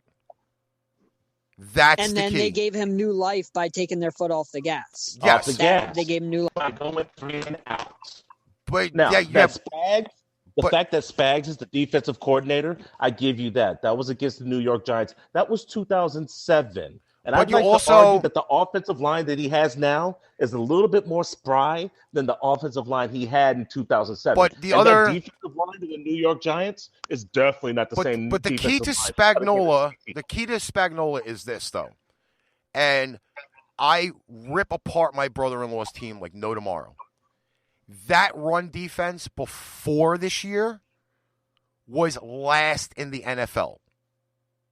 They are not last in the NFL anymore. They progressively, middle of the pack. But again, they're not last in the NFL. The numbers show it. The run defense for the Kansas City Chiefs has significantly gotten better since 2019. Oh my God. Okay, so since they're not last, they should get a participation trophy. But Tampa Bay's in the top 3, but it's not going to matter. But Tampa Bay gives up a little bit more rush offense this year than they did last year. Because they lost Vita Vea. I'm going to repeat myself. Vita Vea and Ndamukong Suh last year were the main reason why Tampa Bay had the number 1 rush defense. They lost Vita Vea week 5. Number 3. I'm talking about last year. Number 3. They were number 3 last year. They were number 1 against the run. They were number 1 against the run last year. Follow me. Now, Vita Vea, gone week 5, and they struggled against the run. Vita Vea, back in the playoffs, and they were good with Nunez Roches. I spoke to him on Thursday, and Nunez Roches is like, I'm a starter. I just need to take my chance. And they didn't miss a damn beat. Now you got Vita Vea and Nunez Roches back to stop a Kansas City Chiefs offense who was mediocre running the football ever since Clyde Edwards-Helaire went down. And and when he came back, what did you still have? Le'Veon Bell. And I'll be honest with you. What? Exactly. That's my point. That was my point in the beginning. The whole freaking Kansas City offense went in the toilet once they got Le'Veon Bell. Now you have a healthy Helaire back. You've got I can't remember his first name because again I don't cover the Kansas City Chiefs the way that I normally do. Darrell Williams, their original number 1 starter before they got Helaire, before they got Le'Veon Bell. He was a beast in the freaking Super Bowl last year. It was Damian Williams. Damian Williams. But I think he opted out because of COVID. Yes. Darrell Williams got him. Darrell Williams got him there, but Damian took over the Super Bowl. Darrell Williams, low key, is pretty good. Yeah, he's underrated. I mean, I wouldn't even put Bell in. I would give Darrell Williams and Edwards-Helaire the ball this game. The only way I see Le'Veon Bell getting in this game is anything catches out of the backfield. That's where I see you're going to have Helaire running, you're going to have Williams running, and Le'Veon's going to probably look to be like a third down back. Okay? Right, but that is a very big thing. But once again, to the point, though, the time clock management's going to be huge, and I think the points over turnovers.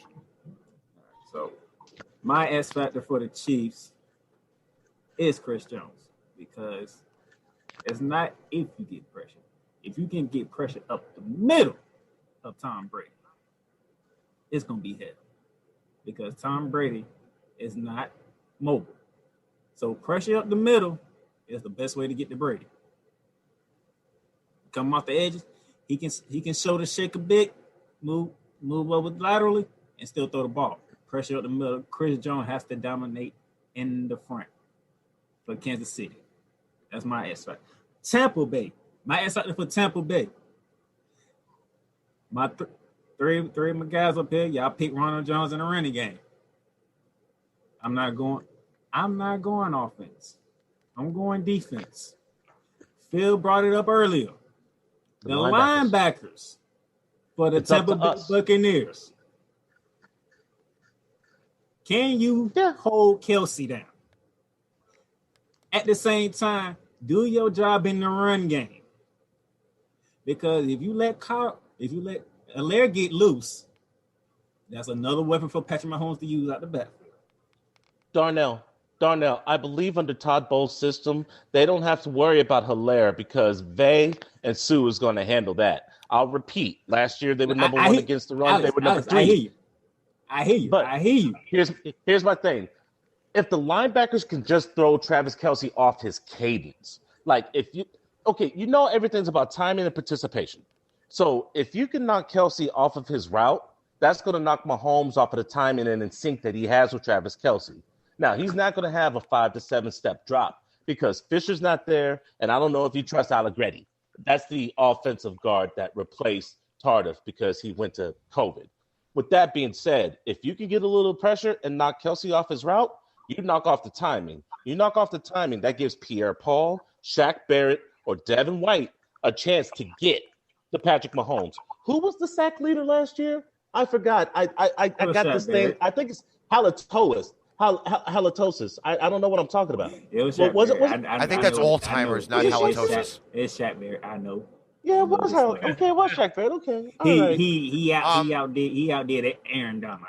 Let me just ask this one thing in here because I can guarantee tell you it's going to be a huge problem. Let's say you do go that chip route where you try to knock Kelce off the route, right? Officiating always usually apparently has some freaking cadence in Super Bowls as of late. Are the Bucs going to still do that if they keep getting hit with cheap shit penalties?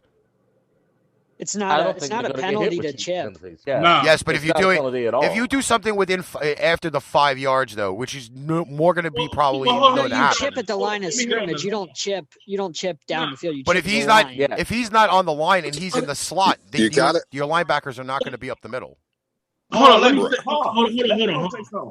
Look, I'm gonna say it like this: if he's going out into the slot, because I played linebacker before, I had to go out with a tight end, and he was in the slot.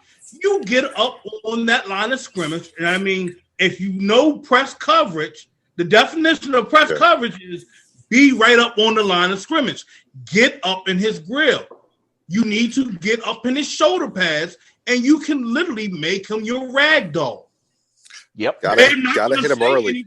They will not penalize him because as long as it's at the line of scrimmage and your hands are like, I can do that, you're not going to get penalized. But see, to be honest, you can drive him back and force him out of bounds. But you see, this is where that I've done the game. I've done the game like you have, okay? But where I'm throwing into effect here that God forbid the phantom holding calls or you get a fucking phantom pass interference call. At some point, is that game plan still going to be effective if they hit those penalties? Yeah, it's still because you know what? I'm going to tell you this. I'm going to tell you this. You're not going to line with you having Eric Fisher missing, and you're trying to put Kelce out there in motion and whatnot. You know there's somebody else coming right there to level Mahomes. They're going to be getting the hits on him. Now, that's the one they're probably going to be a little worried about, but they're still going to put those hits on Mahomes. And Mahomes, he ain't going to be trying to, I'm going to try to throw, he's jammed up. Versus, okay, he's on the line. I can try to, do my little motion where we can do those little tight end screens. But I'm going to tell you this. Phil. Okay, real talk. Fisher hurt during the Buffalo game. That means you got a second string tackle that hasn't had a lot of playing time and is being thrown to the wolves. You know what you call that? Fresh meat. I'm sending 2 cats to that tackle, and I'm putting him on his butt until you're going to have to overcompensate and have somebody else chip block and help out that tackle. And when you do, Now check this Someone's out. going to be. I went back and found some old video on Pipebomb. There's a blitz. It's a blitz package I like. I swear, they need to start running that a lot. You can have Devin White on that side, and also have I didn't say don't talk to me. What do you call it? Devin White and Pierre Paul. Have them come crashing down on that side, creating pressure. Everybody's gonna be worried, like, okay, who that backup tackle's gonna be thinking, okay, hold on, who am I gonna go through? Am I gonna deal with Devin White right here on the outside? And what you're gonna do? You're gonna do a stunt. Have Pierre Paul go like he's going towards the outside, and then you're going to have Devin White stunt right back inside, because most likely you see Pierre Paul looping out that wide. What's Mahomes going to do? He's going to step up inside the pocket. Phil. Let me ask you this question. I think one guy can beat him. One guy can beat that backup tackle. If you have to, send two, but one can get the job done. Phil, let me ask you this, though, because, yes, offensive line for the Kansas City Chiefs, not fully healthy. D-line can get off if they want to. But what if Patrick Mahomes gets away and you still got to cover these receivers and Kelsey longer than expected? Hence, that's why I say you're going to be running some stunts. You run them stunts. I'm telling you this. It's going to create confusion for offensive linemen. That offensive line has been shuffling all season long. The one thing I noticed when they played against the Raiders and they were doing that injury-ridden O-line, the Raiders started running different stunts, and it started creating confusion. They thought they had the one guy blocked. Lo and behold, Mahomes steps up, and then he's faced with another defensive lineman right in his face, bringing him down. Disguises and stunts is what's going to throw that line off in this game. You do it correctly. Hey, Phil, since I don't know what the hell I'm talking about, Chargers, they didn't have anything to play for, but Tyreek Hill played, and they had a safety over the top with the corner playing press coverage. Denver, the second time, with that boring-ass Sunday night football game, Tyreek Hill was quiet. Why? Press coverage, getting touched on the line of scrimmage with a safety over the top. Hey, you know what happened? Cleveland. Press coverage, safety over the top. Tyreek Hill didn't go off against the Cleveland Browns either, bro. And I'm thinking, with Jamel Dean back and Colton Davis on Sammy Watkins, you should probably play press coverage with the safety like Antoine Winfield over the top, and you don't have to worry about Tyreek Hill getting 203 yards in the first quarter. And I'm going to add on to that with the coverage. Instead of playing more favoritism towards the outside, take away the inside. You take away the inside from Kansas City, they can't do anything. Because when you have Mahomes, let's say the stunts don't work.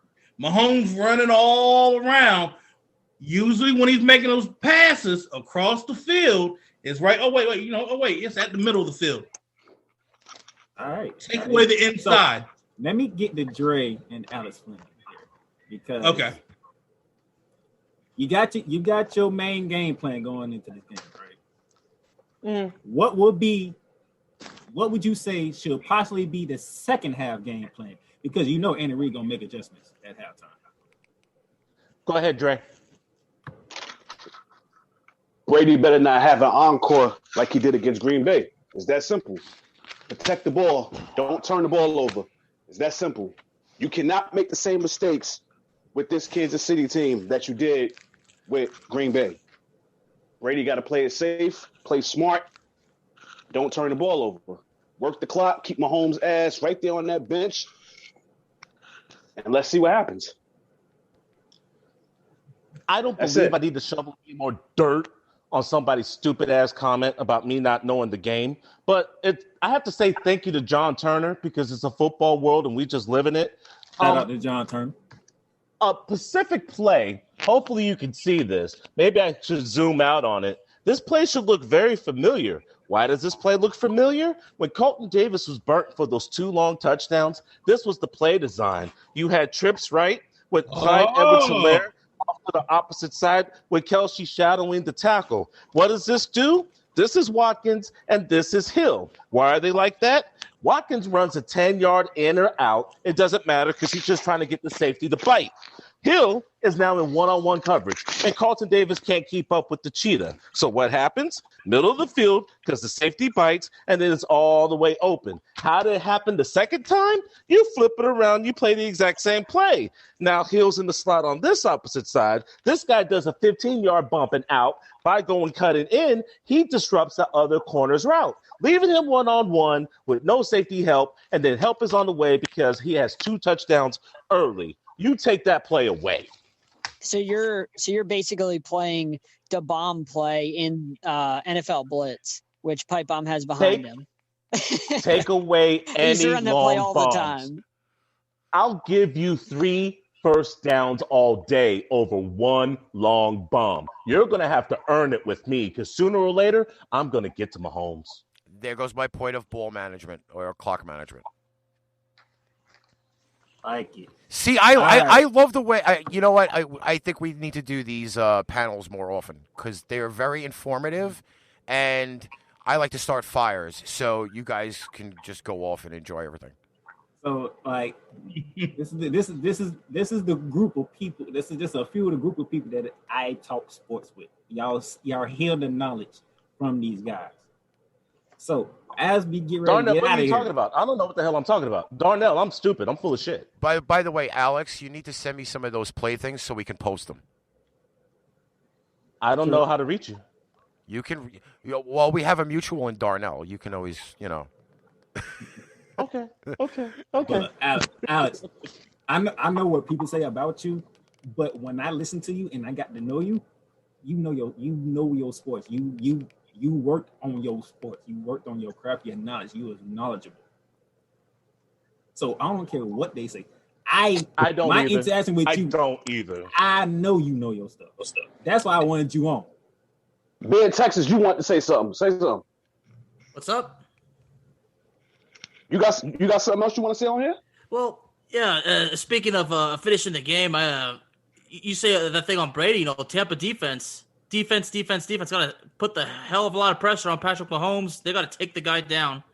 If he's being sacked, if he's under pressure, if he's surrounded, he might not be able to get much going. But that Tampa defense is going to have to probably going to take at least 5 quarterback sacks, if you ask me. Got to force some turnovers, but on Brady, he's going to have to avoid the turnovers. This game's going to come down to the last drive of the game. It's set up perfectly for it. Both these defenses are going to step up somehow, and one of the defenses is going to win the game or lose the game. So a game-winning field goal, is that what you have in mind? That's what we're going to get into as we get out of here. So we're going to make our predictions. I'm going to start off on the bottom. John, who you have winning tomorrow? By the way, before, John, I don't like to cut you off, but I also do want to do this because I do this all the time.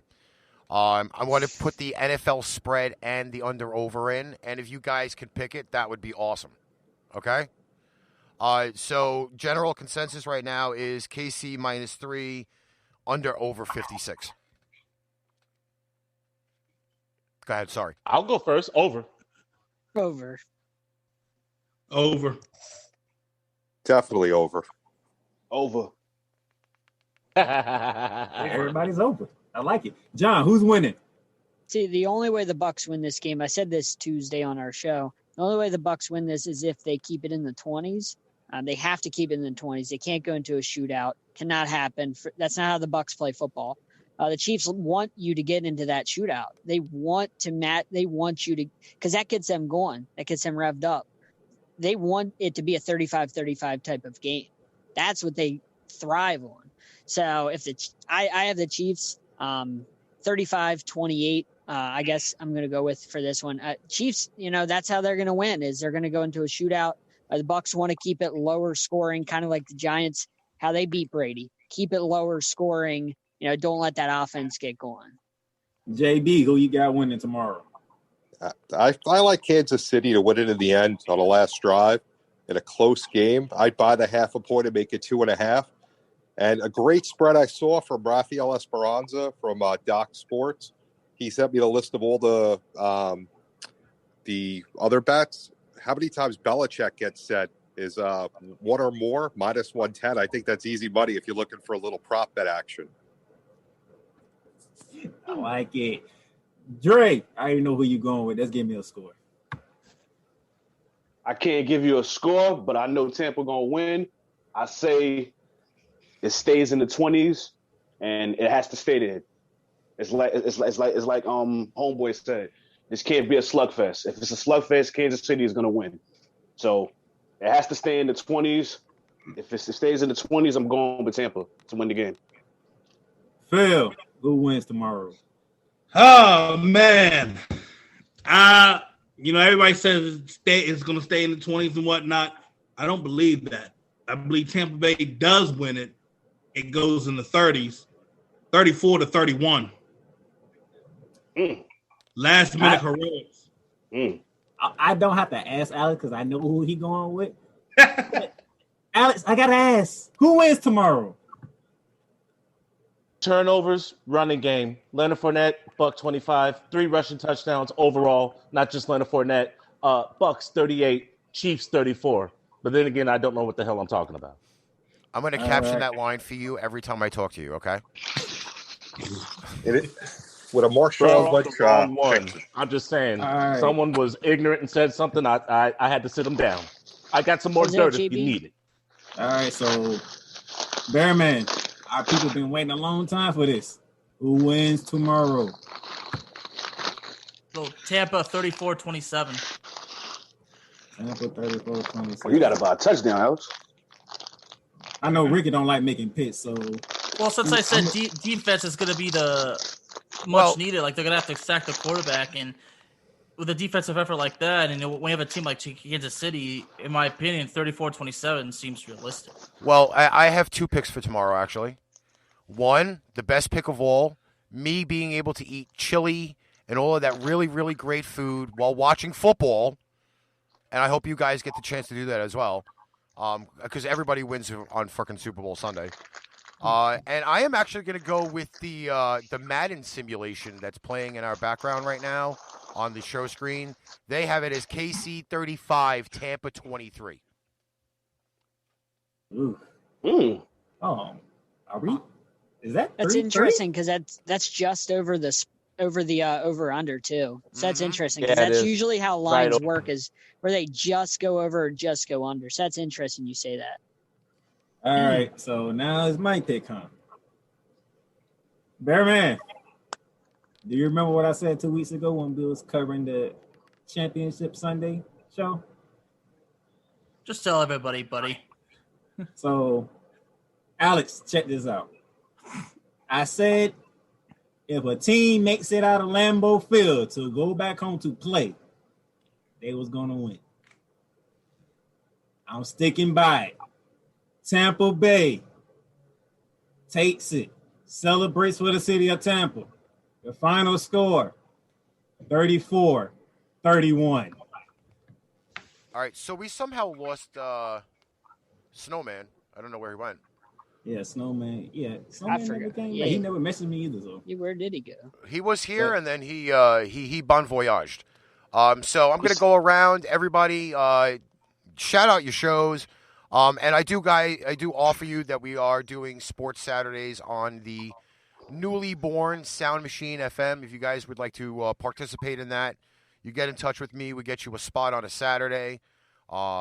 Because one of the points of not only doing this show and running the radio show setup is to get as many people noticed as possible. That's always been the goal. It's not always just to do shows and hang out with everybody, but we want to get everybody known. So I'm going to start around the clock. Phil, tell everybody about your show, where you could find them, etc. You guys can find me at The Unfiltered Truth on YouTube. It's on Spotify. And I think I'm on Telemundo sometimes, but you find me on if you guys want to follow me and talk football, you guys can also find me on Twitter Phil Jones NFL. I will talk all 32 teams with you. I handle Raiders. I will talk all 32. I do not care. I love the game. I love to talk with you guys. I like to interview NFL players. Thank God I'm NFL credentialed, so I can go around and just, hey, this fan wants to know this. They want to know that. I like to share it with each and every one of you. Dre, you're next. Nah, we gonna. Me next? Yeah. Dre's been quiet all day, so we got to get him going again. The Hood's ESPN, Crystal Street's Golden Boy, Brooklyn, East New York representative. Sportsway with Dre Day Podcast is the name. I'm on every podcast platform except Tidal. You can follow me on Instagram, Sportsway with Dre Day Podcast. My personal page, Dre Day 1985. Nah, I mean, that's basically it. And again, the Hood's ESPN Jeopardy is going down March 6th. We pay homage to Alex Trebek when I do these Jeopardy episodes, sports format, 6 categories, 5 questions. It goes on YouTube, which is my YouTube channel, Sportsway with Dre Day Podcast. And we have fun and we rock out. JB, you're in the 3-hole. Let's go, bro.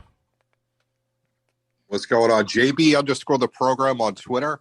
I got the program on the Believe Network, which is an interview show. I got Wayne Larrabee up right now, the Packers play-by-play guy. Great Super Bowl insight. Sideline Sports with John and Alex and Jake Malik. The NBA Carousel, which I'm producing and Megan Price hosts. And the NFL Carousel, which is hosted by Alex, where I cover the Chargers. John. John, you're in the cleanup spot. Yeah, I love me some baseball. So I'm on Sideline Sports and NFL Carousel as well. You can find me on Podbean. Just search Perch Sports. That was my old podcast, but I post our shows on there too. You can find us on YouTube for the Sideline Sports, basically any social media, and on Twitter, Blue Hawks 13. And then you can find me obviously on LinkedIn. Just search John Shear, and you'll find me on there. So yeah, that's about all it. Alex Fleming, let's go. Hey, y'all know I'm a humble guy, and I've been baby white clean for about 2 years. But when somebody tries to call me out, I have to remind people where I came from. So let me start it like this: Fantasy and Flavors, Truth Serum Football, Orlando Magic, Raptor Report, Jacksonville Jaguar, Tampa Bay Bucks, and NFL writer and contributor. Skull King Sports with Ryan Skullroad and Scott Morganroth. Snowman in the Morning. Chris Pirtle and the Sports Junkies. The Mark Morses Show. You can now start hearing me from Chat and Spin Radio with the UK. Oh, and 806 Sports, Amarillo, Texas own. But I don't know what the hell I'm talking about. I'm going to make a T-shirt for you just with that line on it. I'm not even joking. Creatively, I'm gonna too. Alex, me and you need to talk after this because we gotta collaborate. No joke. Hey, real quick, I don't know if any of you guys knew, but Chris Wesseling just passed away yesterday. I'm not sure who he is, but for NFL.com. Oh yeah, I did. I think I did see something about that. I'm actually on NFL.com's website right now. Actually. Yeah, man, that's. Phil, what's the name of your pod again? I'm trying to find it on Spotify. The Unfiltered Truth. It's with a P. It's a couple of them on here. Hey guys, my apologies. I forgot all about the sports arena. Eric Wilson doing big things, big interviews. Jake Rongo, Michael Cartanudo, and Ruth Kajias, but my apologies. Like I said, I'm just forgetting shows. Shout out to Eric. I wanted him on, but shout out to Eric. He's just as busy as you is, so that is what it is. No. You see, you have to understand. I like to think I'm Batman beating individuals down. Eric's burning down city blocks, bro. Don't mess with Eric. Don't mess with Eric. Oh, I love Eric too. Eric get at you too. I love it. All right, so we got down to the core left. Bearman, hit him up with your show stuff. Well, they're all available on Spotify, Apple Podcasts, Google Podcasts, Amazon Music, Radio Public, pretty much even YouTube, pretty much anywhere. Again, it's Cowboys Talk, Into the Net FC, and Rage Quit. Darnell. Ramley Talk. You know, Apple Podcasts, Google Podcasts. Matter of fact, all my podcasts is on all platforms. So you got Ramley Talk, you got Hoops Talk. Coming back around college football season, I'll be doing college football take. And I do some more shows, but I'm going to let Ricky do that. Well, I am the low man on the totem pole, only being the fact that I produce shows, build graphics, yada, yada, yada, so on and so forth. Pipebomb Radio every week, Tuesday, Wednesday, Friday, and Saturdays. Sometime found on every audio platform. Any Pain Train Pipebomb productions you will find on Facebook, YouTube, Twitch, Periscope, Spreaker, and the whole bunch of shit. Thank you, gentlemen, for showing up. The guest list was amazing for this show. Phil, what is it again? The Unfiltered Truth. UNPHILTERED. All right. I'm going to end cool. this. I'm going to end this lovely show. Once again, we thank everybody everybody for joining in. Thank you for all of that was watching us on Facebook and Thank you for having me. YouTube, Twitch, Thank you. Periscope. If you're Thanks listening for having on us. speaker, thank you for listening on that. Hit that heart button if you listen on speaker. Guys, just stick around. I'm just going to end the show, all right? Hey, did you like that show? Click the like button, follow, share, subscribe, share out all of our shows to your social media. Don't forget, check out paintrainpipebomb.threadless.com for quality merchandise at amazing prices. Tune in next time for Pipebomb Radio NYC, and we'll catch you on the flip side.